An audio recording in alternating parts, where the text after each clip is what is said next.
ela é maior do que a riqueza que a empresa gera. E isso pode gerar um determinado problema. Ok. Endereço, ok. Belo Horizonte, Minas Gerais. Olha lá, aumentou o preço. Toda vez que eu vou comprar um produto, eu tento ficar sempre atento à questão tributária, porque quem compra para Minas Gerais sabe que a carga tributária em alguns cenários é mais alta. E isso me incomoda um pouco. Até porque eu realmente acho que a carga tributária brasileira ela é um pouco elevada em comparação a outros países. E muita gente me pergunta isso sempre. Carlos, a carga tributária brasileira é alta? Ou algumas pessoas até afirmam, Carlos, a carga tributária brasileira é um absurdo, é muito cara, é uma das mais altas do mundo. Como que eu vou saber se realmente ela é cara ou não é? Como que eu mensuro isso? Eu passei muito tempo tentando avaliar uma forma de trazer isso de forma consistente, tanto para os clientes da ProEstado, quanto para os nossos espectadores aqui do canal. Alguns dias atrás, tentando avaliar uma forma de mostrar para o cliente, eu encontrei uma forma que eu acho que é bem interessante, que é comparar quanto a gente gera de tributo em relação ao que uma empresa pode dar de resultado. Para saber, uma empresa paga mais tributos do que ela gera de lucro? E é isso que eu quero te mostrar nesse vídeo agora, em mais um Giro da Semana. Os nossos vídeos de conteúdo rápido para vocês aqui no canal diariamente. Deixa eu compartilhar a tela aqui. O que acontece? Eu desenhei um cenário aqui. Para eu poder falar de carga tributária, eu teria que entrar em N aspectos. Falar de simples, falar de empresas enquadradas no Simples Nacional, empresas enquadradas no lucro presumido,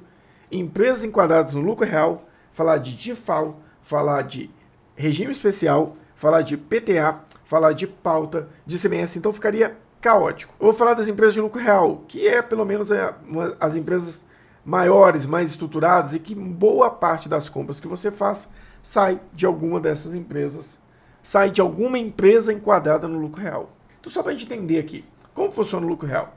Nele, tudo que eu tenho de imposto gera crédito. Então, por exemplo, eu comprei um produto por R$100. Nessa compra, eu sou uma empresa de lucro real. Eu paguei 1,65 de PIS, 7,60 de COFINS e vamos considerar que eu comprei a 12% de ICMS. Então, eu tive um PIS de 1,65, um COFINS de 7,60 e um ICMS de 12%. Então, neste cenário aqui, qual que é o custo da minha mercadoria real? Se eu paguei 1,65 de PIS e de COFINS, 1,65 de PIS, 7,60 de COFINS, 12% de ICMS, o custo real que eu tive, todos esses produtos são, todos esses tributos são créditos que eu vou aproveitar. Então não faz parte do meu custo. Automaticamente, quanto que é meu custo? R$ 78,75. Vou colocar que eu tenho um markup de 200%, ou seja, eu vendo pelo dobro do meu custo, que é um ótimo markup em alguns cenários. Então, eu vou vender a R$ 157 cada uma dessas mercadorias. Vou simular um cenário aqui que eu vendi 100 mercadorias dessa, ou seja, me deu R$15 mil.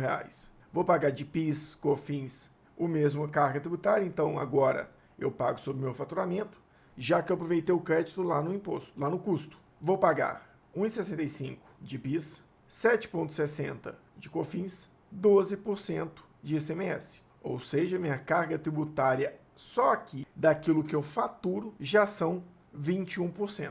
Ou seja, em cima do meu faturamento já foram 21%.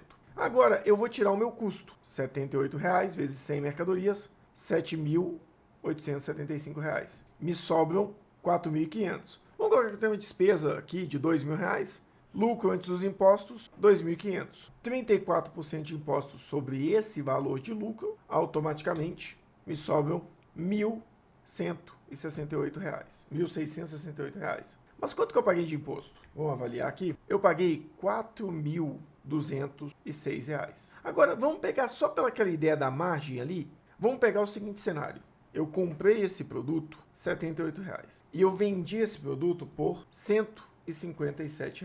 Eu tenho aqui, vou colocar um negativo aqui para colocar positivo. Eu tenho aqui R$ 78,55 de margem. Se eu colocar aqui que a minha margem é 300%, eu tenho R$ 157 de margem. Sobre esse valor aqui, a questão ela é sempre a seguinte. Sobre esse valor que eu tive de margem, eu sempre vou pagar 21%. Por quê? Eu pago 21% sobre tudo aquilo que eu tive de margem. Ou seja, aqui eu estou desconsiderando o meu crédito, então eu estava vendo um cenário um pouco diferente. Ou seja, nesse cenário me deu R$ R$668 de lucro líquido e eu paguei R$4.200 de imposto. Vamos colocar que essa empresa vende muito bem. Ela vai vender a 300% de margem. Me deu R$8.000 de imposto, R$5.761 para a empresa.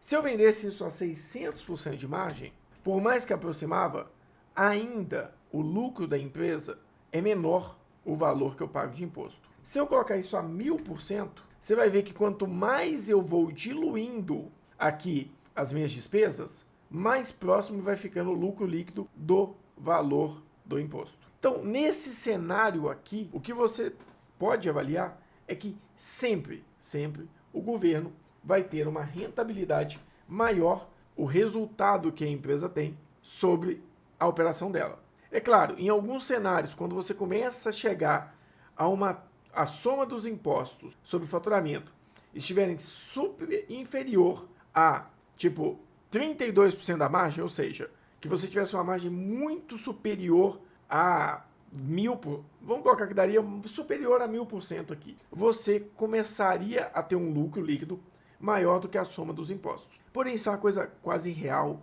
muito difícil de acontecer. Então, num cenário simplório, avaliando aqui de forma simples, a carga tributária ela é maior do que a riqueza que a empresa gera. Isso pode causar um pequeno problema avaliando desse cenário. Existe uma teoria que chama curva de Laffer.